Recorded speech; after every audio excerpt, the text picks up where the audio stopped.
আমার কাছে মহিলাদের এম্পাওয়ারমেন্ট হচ্ছে, সেটা হচ্ছে যে ফার্স্ট মহিলারা আত্মবিশ্বাসী হোক। আত্মবিশ্বাসীর সাথে তারা ওভার কনফিডেন্ট না হয়ে যায়। আমার মনে হয় এই জায়গাটা কোথাও আমরা ল্যাক করছি। হুম হুম সেকেন্ড যেটা হচ্ছে যে আমি আত্মনির্ভর হয়েছি মানে, বা আমি প্রচণ্ড আত্মবিশ্বাসী মানে আমি একটা শ্রেণীকে খুব ছোট চোখে দেখব, সেইটাও আমার কাছে না। মহিলারা এম্পাওয়ার হওয়া মানে মানে হু should have that moral ethics, moral value, যে অন্য কাউকে ছোট করবে না।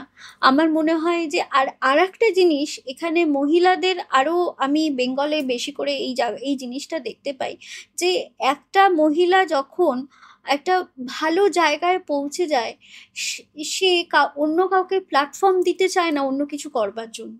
কিন্তু আমার মনে হয় যে তখনই সে একটা প্রপার এম্পাওয়ার, আমি অ্যাজ আ এম্পাওয়ার মহিলা তাকে মনে করব, যে আরো 10টা মহিলাকে সাথে নিয়ে চলবে, অ্যান্ড তাদের সেই যোগানটা দেবে, সেই মন্ত্রটা দেবে, তারা নিজেরা কি করে এম্পাওয়ার হয়।